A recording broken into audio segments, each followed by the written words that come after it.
1524 година роден е Пьер де Ронсар, француски писател од времето на Ренесансата, водач на поетската школа Плејада. Главни негови збирки се оди, химни, елегии и други. На овој ден во 1823 година во Лондон починал Давид Рикардо, англиски економист, главен представник на англиската класична школа, приврзаник на теоријата за работната вредност. Во 1809 година го објави памфлетот Цената на златото. Најпознато негово дело е Принципи на политичката економија.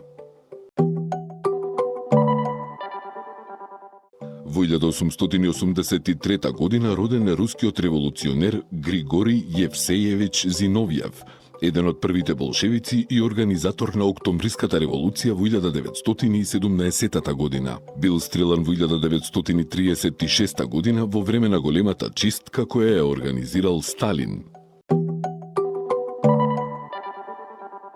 На денешен ден во 1903 година на планината Плавица Кратовско, Сдружените чети на македонските војводи Славчо Ковачев и Атанас Бабата водеа еднодневна борба против турската војска. Сдружените чети имаа тројца загинати и еден ранет борец. Пред 120 години на денешен ден на битолскиот Атпазар, турците го обесија Александар Турунџиев, македонски легендарен војвода. Турците го фатија со помош на предавници и го осудија на смрт. Меѓу најзначајните негови вооружени акции е нападот на железничката станица во Врбен и Леринско, заедно со здружениот одред од 200 во станици на Ѓорѓи Поп Христов и Михаел Чаков.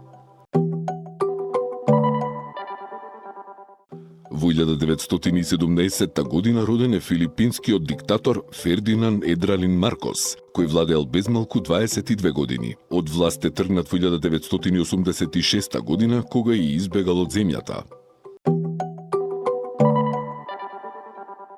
На денешен ден во 1941 година председателот на САД Франклин Рузвелт издаде наредба до американското воено воздухопловство и до морнарицата да отворат оган врз сите бродови на силите на Оската кои ќе влезат во водите на западната хемисфера. Тоа беше конечно американско раскинување со политиката на изолационизмот. САД отворено застанаа на страната на Велика Британија и на Советскиот сојуз, иако стапија во војна дури по јапонскиот напад врз Перл Харбор. Во 1943 година на патот Кичево-Охрид, партизанскиот батаљон Мирче Ацев урна 3 моста и исече 130 столбови, а во селото Смилево-Охридско ја запали жандармериската станица. Следниот ден батаљонот влезе во Кичево. На денешен ден во 1944 година ослободени се Струмица и Ресен, откако по неколку дневни борби партизаните ги истиснале фашистичките војски од овие градови.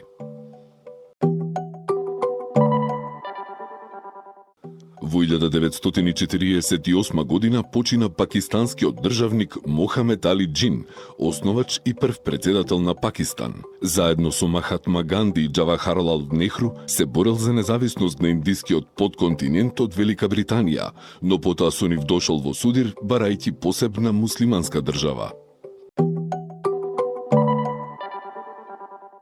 Во 1971 година во Москва почина Никита Сергеевич Хрушчов, советски политичар и државник. На 12-тиот конгрес на Комунистичката партија на Советскиот сојуз, Хрушчов ги подложи на радикална критика методите и системот на власта на Сталин и со тоа отвори нов период во советската внатрешна и надворешна политика.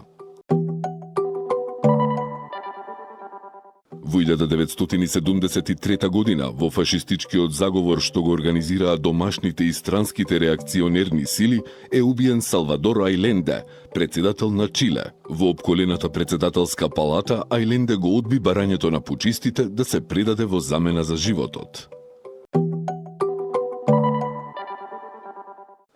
На денешен ден во 2000 година на привремената караула Кодрафура на македонско-југословенската граница кон Косово дојде до серија инциденти во кои непознати вооружени лица пукаа кон македонските граничари. Во 2001 година, исламски терористи во САД киднапираа 4 патнички авиони и изведоа најголеми терористички напади во историјата. Двете кули на светскиот трговски центар во Њујорк потполно беа урнати кога во нив удрија 2 авиони. Третиот авион со едното крило допре до зградата на Пентагон во Вашингтон, а четвртиот после борбата меѓу патниците и киднаперите се урна во Пенсилванија. Во 2001 година почина шведската министерка за надворешни работи Ана Линд. Таа претходниот ден се здоби со повреди кога непознато лице ја нападна и избоде со нож додека пазаруваше во една стоковна куќа во центарот на Стокхолм.